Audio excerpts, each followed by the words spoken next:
On election night 2008, I was a federal prisoner being held in Lewisburg, Pennsylvania. I was the only white inmate in the TV room that night. As the results of the presidential election poured in, it became evident that Senator Barack Obama would be the next president of the United States.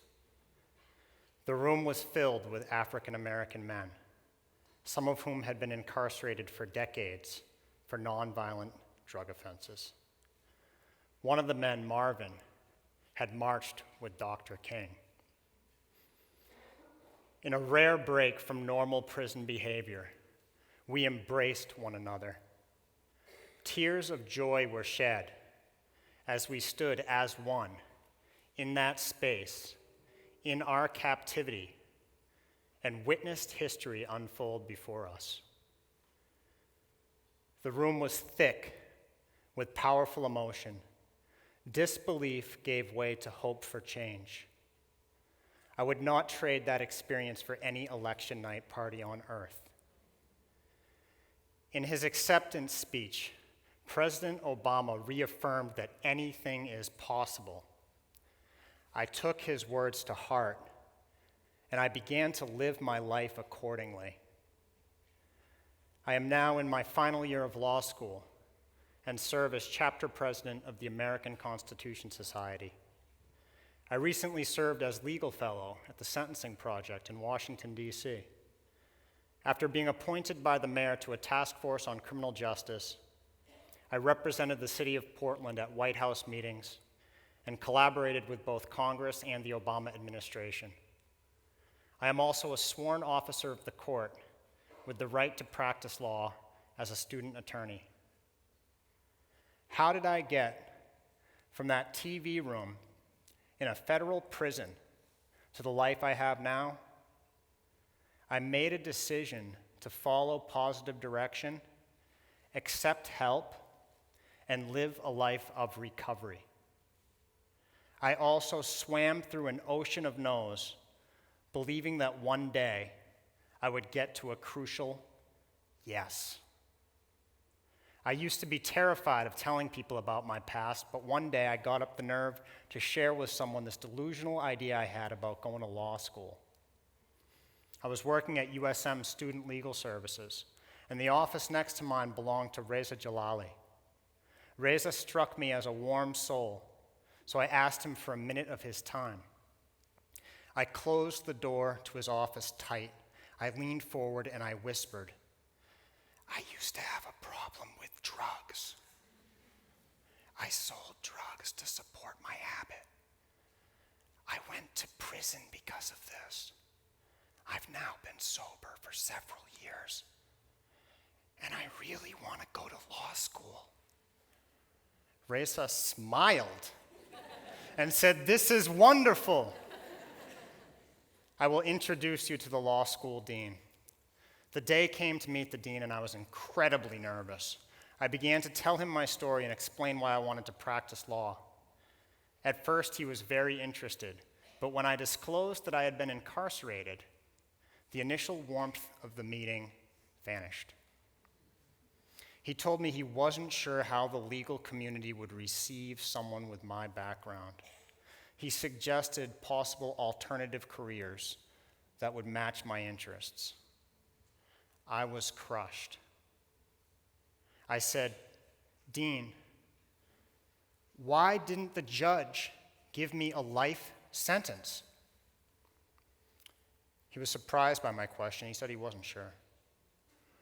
I said, "Okay, so then why are you giving me one here today?"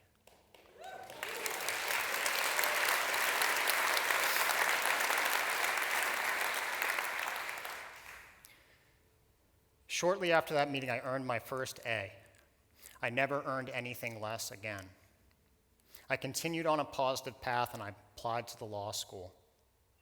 The application, the admissions process began with a discussion, which turned into an investigation, which turned into a debate. I don't blame them. Nor do I blame the dean for his initial skepticism, because that is what society has taught us. I stand here today to challenge those assumptions. Ultimately, the admissions committee voted unanimously in my favor. The dean of the law school chaired that committee. Despite these accomplishments, I still face many no's. Often landlords won't rent to anyone with a criminal conviction. Some states will not even allow us to vote. I can practice law, but I can't rent an apartment or vote. Even some criminal justice advocacy organizations, which fight for criminal justice reform, do not employ anyone with actual criminal records. I strongly believe those closest to the problem are closest to the solution. It is time for us to remove the barriers that permanently relegate individuals with criminal convictions to the status of second-class citizens.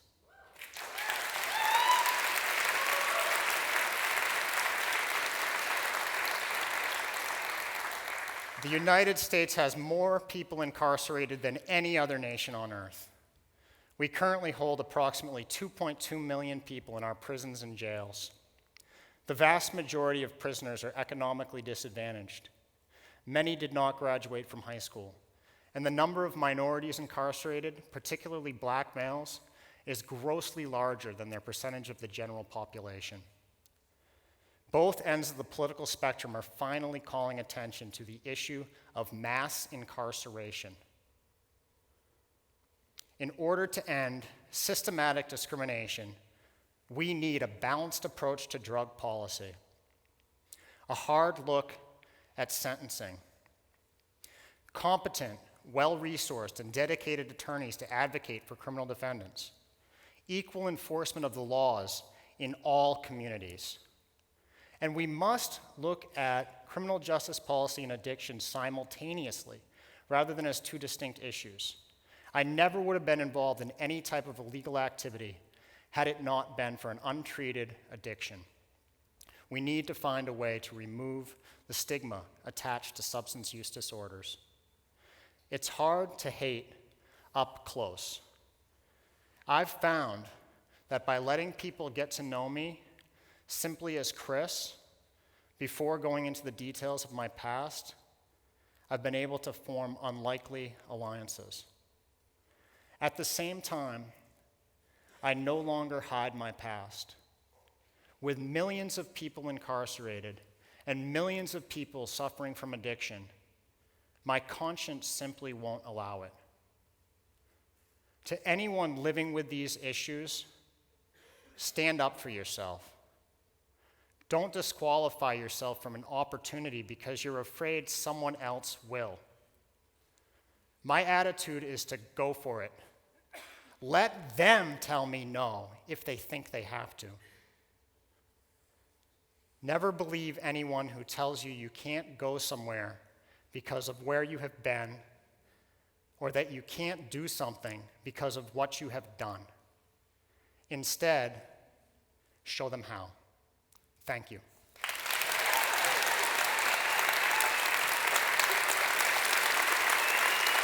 Thank you. Thank you.